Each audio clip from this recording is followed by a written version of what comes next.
السلام علیکم ورحمۃ اللہ. مجھے بتانے کی ضرورت ہی نہیں ہے کہ میرے ساتھ کون ہے. قاسم علی شاہ. آپ نے نوٹ کیا میں نے قاسم علی شاہ صاحب نہیں کہا, میں نے شاہ صاحب بھی نہیں کہا. چھوٹا بھائی ہوں. میں نے نا اس وجہ سے نہیں کہا کہ جو میں بات کرنے والا ہوں نا اس میں یہ بتانا ضروری ہے کہ یہ میرے لیے نہ صرف قاسم علی شاہ صاحب نہیں ہیں بلکہ شاید قاسم علی شاہ بھی نہیں ہے. میں قاسم کہہ کے بھی ان کو بلاتا ہوں اور بلا ریلیشن ہو رہا ہے ایسے. اور میں نے نا کبھی بھی یہ بات آن ایئر اس طریقے سے بیان نہیں کی ایسے ہی سے. اور یہ میرا اس وقت سے تعلق ہے جب ایکچولی سوشل میڈیا میں مجھے تو ایز اے سرجن ہی لوگ جانتے تھے اور مجھے ایز اے سوشل, مجھے یاد ہے اسی کمرے میں بہت عرصہ پہلے انہوں نے مجھے یہ کہا کہ تسی ویڈیو بناؤ, تسی اپنی گل لو, تسی کتے جایا کرو تو کیمرہ نہ. تو ہی گیو می لٹل ٹپس کیونکہ اس زمانے میں ان کی ماشاءاللہ اور ابھی بھی توتی بولتا تھا اور سارے لوگ ان کو کہتے تھے پائنیئر ہیں. اچھا آج میں نا اپنی ایک اخلاقی ذمہ داری سمجھتے ہوئے اور اپنی محبت کی بنیاد پر, اچھا اور میں آپ سے بالکل آنسٹ ٹو مائی کانشیس کہہ رہا ہوں کہ قاسم کو نہیں پتا کہ میں کیا بات کرنے والا ہوں. اور میں نے شروع میں کہا کہ آپ نے بولنا نہیں ہے. مجھے آپ نے کہا پہلے کہ میں نے بولنا نہیں ہے, وہ اس لیے کہ اللہ تعالیٰ نے نا قاسم علی شاہ صاحب کو بڑی عزت دی, پوری دنیا میں عزت دی. مجھے پتا ہے جہاں یہ جائیں لوگ سارے ان کی طرف دیکھتے ہیں, ان کو ایک اپنا لیڈر مانتے ہیں. میں یہاں آتا ہوں, بہت دفعہ نہیں آیا لیکن جب بھی آیا ہوں کوئی بیوروکریٹ یہاں بیٹھا ہوتا ہے, بڑی عمر کا آدمی, کوئی جج بیٹھا ہوتا ہے اور آ کے لائک اے مینٹور ینگ آدمی سے پوچھ رہا ہوتا ہے, مدد مانگ رہا ہوتا ہے, ہیلپ مانگ رہا ہوتا ہے, اپنی سوشل سپورٹ, اپنی یعنی مینٹل ہیلتھ کے پرابلم, سوشل پرابلمس. اور دوسری بات یہ کہ میں نے نوٹ کیا کہ قاسم علی شاہ صاحب کے اندر رشتوں کو نبھانے کی ایک کمال اللہ تعالیٰ نے اس کو دی ہے ایبلٹی. اس دوران میں اب پلیز یہ بات نا میں اس لیے اب کہہ رہا ہوں کہ سوشل میڈیا کے اندر جو ہمارے فالوورز ہیں نا وہ ہماری فیملی بن گئے ہیں. اس دوران میں اللہ تعالیٰ نے میرے اس بھائی کو نا ایک امتحان میں ڈالا. اس امتحان میں ڈالنے سے کئی مہینے پہلے ہم نے برین سٹارمنگ کی اور یہ طے کیا کہ بھائی کچھ نہ کچھ ایسا ہو کہ ہم اپنی اللہ کی دی ہوئی صلاحیتوں کو لے کر اس کو براڈر وے میں لوگوں تک پہنچائیں. تو اس سلسلے میں انہوں نے کہا کہ جو میری سکل ہے نا میں کسی طریقے سے ان سکلز کو پورا گلوبل کروں اور پاکستان کو اس کا ماڈل بناؤں.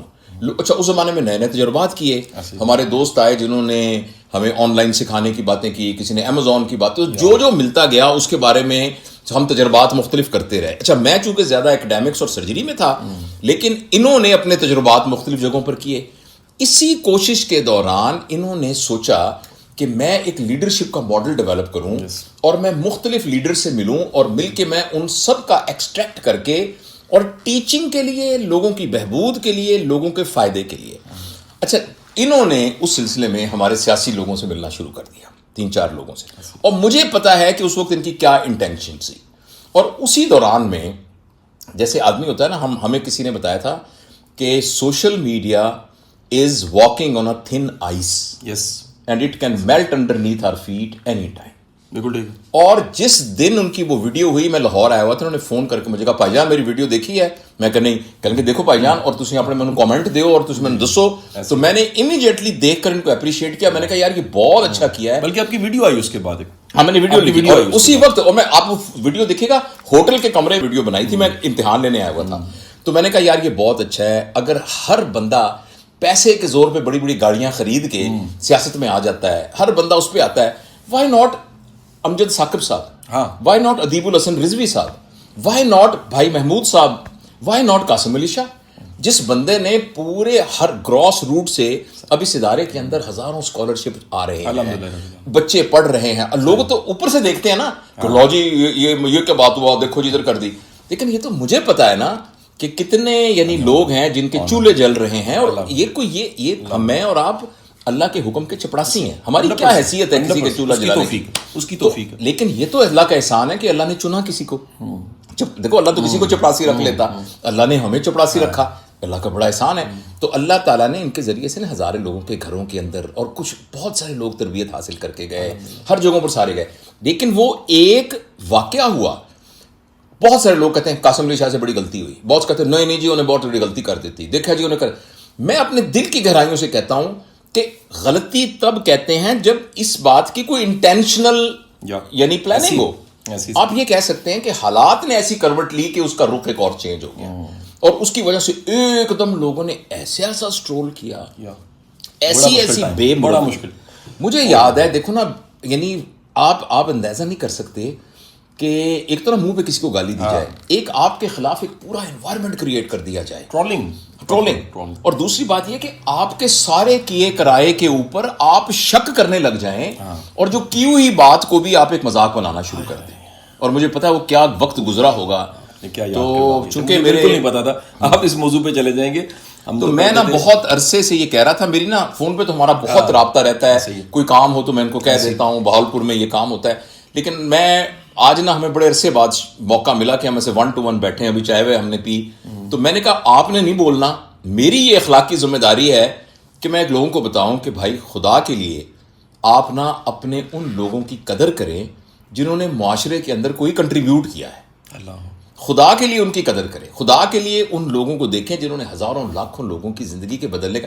اچھا قاسم علی شاہ کوئی مطلب ہے عام انسان ہے, انسانوں جیسا ایک انسان ہے جیسے ہم سب ہیں. اچھا لیکن یہ ہے کہ مطلب ہم تھیوریٹیکلی, مجھے اپنے دل میں یقین ہے کہ انہوں نے خود انٹینشنل کچھ بھی غلطی نہیں کی, ہم پرزیوم کر لیتے ہیں کہ انہوں نے انٹینشن کے ساتھ بھی, ہم یہ تھیوریٹیکل پرزیوم کر رہے ہیں, ہے نہیں یہ بات. اینگلنگ جسے کہتے ہیں, اینگلنگ ہو جاتی ہے, اینگلنگ ہو جاتی ہے. بالکل ٹھیک. اگر آپ یہ بھی پرزیوم کر رہے ہیں کہ نہیں انہوں نے خود کر کے جان کے پلان کر کے غلطی کی ہے, میں کہتا ہوں پھر بھی انسان ہمیں یہ دیکھنا چاہیے کہ اس کا ماضی کیا ہے, پھر اس واقعے کے بعد اس کا مستقبل کیا ہے. میں اس بات کو نا اپنے بھائی کو سلام کرتا ہوں کہ اس سارے کے باوجود کوئی اور ہوتا نا تو وہ چھوڑ چھاڑ کے بھاگ جاتا, اور وہ یہ کہتا کہ یار یہ میں کیا کرتا رہا ہوں, اب اسکالرشپ دینے کے میں نے کوئی اللہ سے کوئی وعدہ تو نہیں کیا ہوا. اس بندے نے قرضہ لیا, اپنی ٹریننگز کی, یعنی جو فاؤنڈیشن کو چلانے کے لیے خود جا کے مزدوری ہے نا جی ہماری. بڑی دفعہ ایسے چیلنج بھی ہیں, ڈونرز بھی ہیں, لیکن یقین کیجئے کوئی مشکل وقت آ جاتا ہے تو ہم اپنا آپ کاٹ کے دے دیتے ہیں. تو مزدوریاں کر کے اپنے مشن کو قائم رکھا. میں اپنے اوپر ایک اخلاقی ذمہ داری سمجھتا تھا کہ میں جب بھی کبھی ان سے ملوں تو میں اپنے تمام لوگوں کو بتاؤں جو اس کو دیکھیں کہ یار خدا کے لیے اپنے ہیروز کی قدر کریں, اپنے بڑے لوگوں کی قدر کریں, ان کو اور وہ انسان ہیں, ان کے اوپر مینٹل پریشر آ جاتا ہے, ان کے اوپر ڈپریشن آ سکتی ہے, انزائٹی آ سکتی ہے, ان پر کوئی نازک لمحے آ سکتے ہیں, کوئی اچانک. آپ رجندر سنگھ بیدی کی کتاب, وہ ایک افسانہ ہے, وہ پڑھیں, ایک دن اچانک, اور اس پر انہوں نے ایک فلم بھی بنائی ہے جس کا نام ہے اچانک, کہ ہر بڑے سے بڑے انسان کے اوپر کوئی اچانک کا ایسا لمحہ آ جاتا ہے کہ جس لمحے میں اس کا پیر سلپ ہو سکتا ہے. تو مہربانی کر کے میرے جتنے جاننے والے ہیں, خدا کے لیے اپنے دل کے اندر جو بدگمانی ہے, اور آپ کے دل کے اندر کسی وجہ سے نا کوئی بات آئی ہوئی ہے, حالانکہ اب وہ نہیں ایسا الحمدللہ, انہوں نے بعد میں اپنے ایکٹ سے, اپنے بیہیویئر سے, اپنے رویے سے پوری دنیا کو بتا دیا ہے کہ بھائی یہ غلط بات تھی, اور ماشاءاللہ اسی طرح سے اللہ تعالیٰ ہر چیز ویسے کی ویسے ہے. لیکن میں اپنی ایک اخلاقی ذمہ داری سمجھتا ہوں ان کا بڑا بھائی اور دوست ہونے کی, اور خیر خواہ ہونے کی, اور شاگرد بھی ہونے کی حیثیت سے. شاگرد اس طرح کہ شروع میں میرے سارے ٹپس یہی انہوں نے مجھے دیے تھے, تو وہ ایک الگ بات ہے کہ لیکن وہ بات تو صحیح ہے بالکل. تو میں یہ کہنا چاہتا ہوں کہ آپ نا مہربانی کر کے اپنے بڑوں کی قدر کریں, جن کو اللہ تعالیٰ نے سلیکٹڈ آؤٹ آف سلیکٹڈ بنایا ہے, ان کے احسانوں کو یاد رکھیں, اور اپنے دل کو صاف کریں میل سے, اور انسانوں کو انسان سمجھیں, فرشتہ نہ سمجھیں. اور یہی ہمارا فخر ہے کہ ہم انسان ہیں, فرشتے نہیں ہیں. تو یہ بھائی آپ کو پتہ نہیں تھا بھائی جان, لیکن یہ نا میرا فرض تھا کہ میں اپنا حق بہت بڑی نوازش, بہت کہنا چاہیں تو. نہیں, میں آپ کا شکریہ ادا کروں گا, اور اس میں کوئی دوسری رائے نہیں ہے کہ بعض اوقات آپ کو نا ایک کسی حادثے سے, کسی واقعے سے ڈاکٹر صاحب یہ پتہ لگتا ہے کہ یہ آپ کی ڈومین نہیں ہے, اور قدرت نے آپ کو کسی اور کام کے لیے پریپیئر کیا, یا بعض اوقات آپ کا ٹائم کوئی اور ہوتا ہے.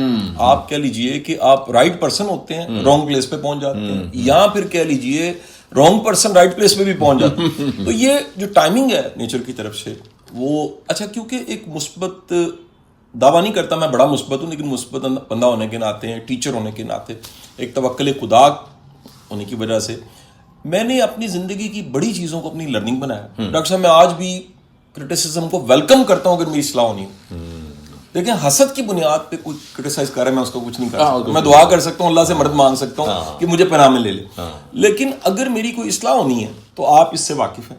میں نے کبھی سر اس پہ میں نے ہیزیٹیشن نہیں, آپ فوراً کہتے ہیں ہاں میری غلطی, میں ایڈمٹ کرتا ہوں اور اس کو ہمیشہ مانتا ہوں. اور آج میں ایک اور بھی اعلان کرنے لگا ہوں, پتہ نہیں وہ اس کا موقع تھا کہ نہیں, کہ آج بہت عرصے بعد ہماری ملاقات ہوئی ہے, تو میں نے اور قاسم نے یہ فیصلہ کیا ہے، شاہ صاحب نے، کہ ہم انشاءاللہ جو ہمارا ٹریننگ ٹیچنگ کا پلان ہے ہم انشاءاللہ اس کو ایک کوئی کولابوریٹو ایکٹیویٹی بھی ہم انشاءاللہ کریں گے، انٹرنیشنل کریں گے اس کو، ہاں کئی ملکوں میں لے کے جائیں انشاءاللہ. اور اس میں یہ ہوگا کہ انشاءاللہ میں کوشش کروں گا کہ ہم آپ ہماری ٹیمیں مل کے نا اس طرح کا کوئی ڈیزائن کریں کہ جس میں ان کی ایکسپرٹیز اور میری ہمبل جو نیش ہے ہم اس کو کمبائن کر کے نا اس کو دوبارہ کریں. تو بس آخری بات یہ ہے کہ آپ مجھے جاوید اقبال کو اللہ کی رضا کے لیے اور دنیا کے سارے انسانوں کو اللہ کی رضا کے لیے اگر ان سے کوئی غلطی ہوئی ہے تو معاف کر دیں. اور کوئی ہم میں سے کسی پر کوئی غلطی ہوئی ہے تو اللہ کی رضا کے لیے اس کو معاف کر کے نا اب آگے چلیں تاکہ ہم زندگی میں اور آگے نکل سکیں. بہت شکریہ سر، بڑی مہربانی، بہت نوازش، بہت شکریہ جی. اللہ حافظ سر، نوازش.